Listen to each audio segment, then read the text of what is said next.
Well, you spoke several times before about ideological subversion. That is a phrase that I'm afraid some Americans don't fully understand.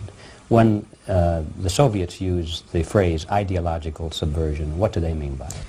Ideological subversion is the process which is legitimate, overt, and open. You can see it with your own eyes. All you have to do, all American mass media has to do, is to unplug their bananas from their ears, open up their eyes, and they can see it.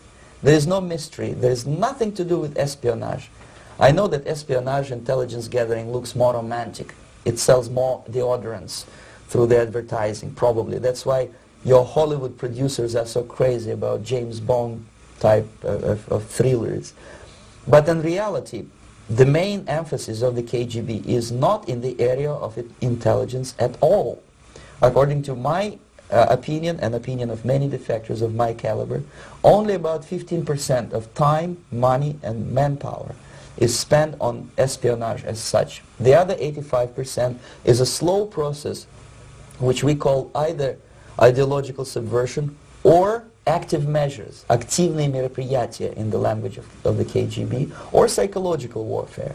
What it basically means is to change the perception of reality of every American to such an extent that despite of the abundance of information, no one is able to come to sensible conclusions in the interests of defending themselves, their families, their community, and their country.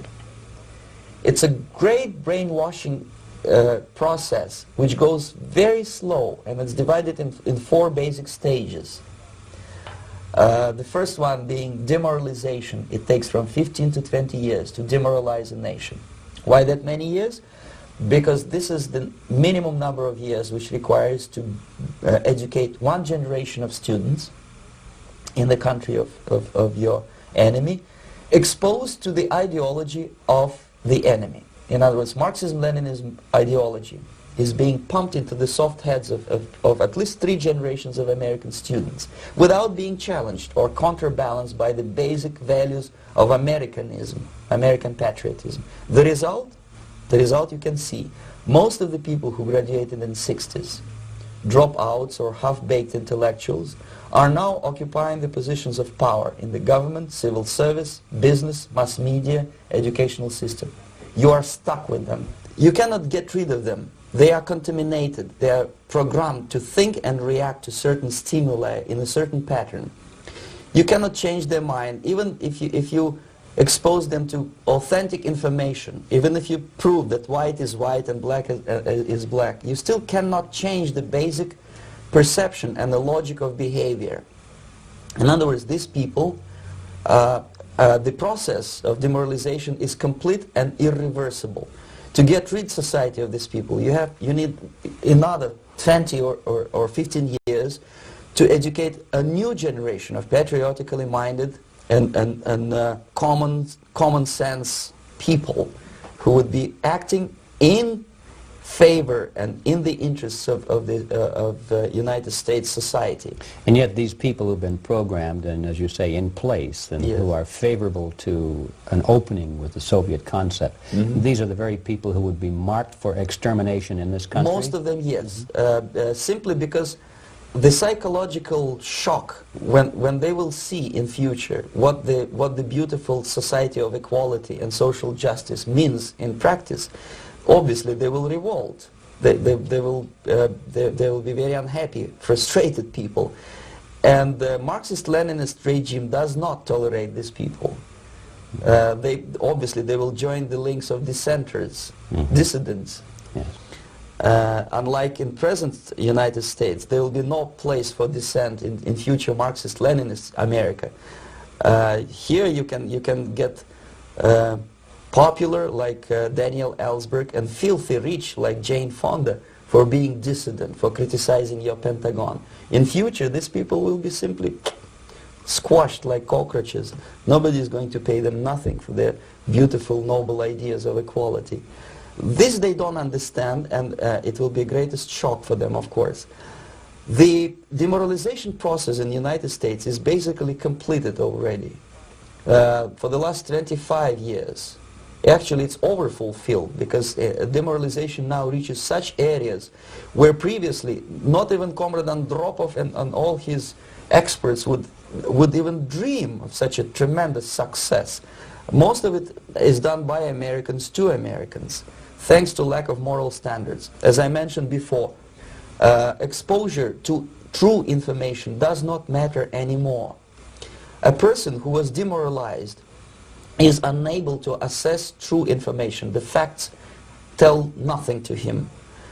Even if I shower him with information, with authentic proof, with documents, with pictures, even if I take him by force to the Soviet Union and show him concentration camp, he will refuse to believe it until he is going to receive a kick in his fat bottom. When a military boot crashes his balls, then he will understand, but not before that. That's the tragic of the situation of demoralization.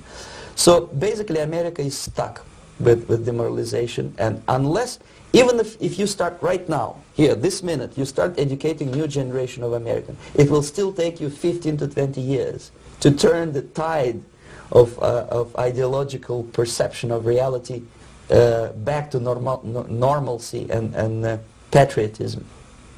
The next stage is destabilization. This time, subverter does not care about your ideas and the patterns of your consumption. Whether you eat junk food and get fat and flabby, it doesn't matter anymore. This time, and it takes only from 2 to 5 years to destabilize a nation, what matters is essentials: economy, foreign relations, defense systems. And you can see it quite clearly that in some areas, in such sensitive areas as defense and economy, the influence of Marxist-Leninist ideas in the United States is absolutely fantastic. I could never believe it 14 years ago when I landed in this part of the world that the process will go that fast. The next stage, of course, is crisis. It may take only up to 6 weeks to bring a country to the verge of crisis. You can see it in Central America now. And after crisis, with a violent change of power, structure, and economy, you have so-called the period of normalization. It may last indefinitely. Normalization is a cynical expression borrowed from Soviet propaganda. When the Soviet tanks moved into Czechoslovakia in '68, Comrade Brezhnev said, "Now the situation in brotherly Czechoslovakia is normalized." This is what will happen in the United States if you allow all these schmucks to bring the country to crisis, to promise people all kind of goodies and the paradise on earth, to destabilize your economy, to eliminate the principle of free market competition, and to put a big brother government in Washington, D.C., with benevolent dictators like Walter Mondale, who will promise lots of things, never mind whether the promises are fulfillable or not. He will go to Moscow to kiss the bottoms of new generation of Soviet assassins, never mind. He will create false illusions that the situation is under control. Situation is not under control. Situation is disgustingly out of control. Most of the American politicians, media, and educational system trains another generation of people who think they are living at a peacetime. False. United States is in a state of war, undeclared total war against the basic principles and the foundations of this system. And the initiator of this war is not Comrade Andropov, of course. It's the system.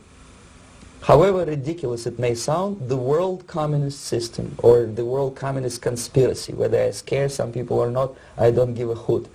If you are not scared by now, nothing can scare you. But you don't have to be paranoid about it. What actually happens now, that unlike myself, you have literally several years to live on unless the United States wake up. The time bomb is ticking. With every second, the disaster is coming closer and closer. Unlike myself, you will have nowhere to defect to, unless you want to live in Antarctica with penguins. This is it. This is the last country of freedom and possibility.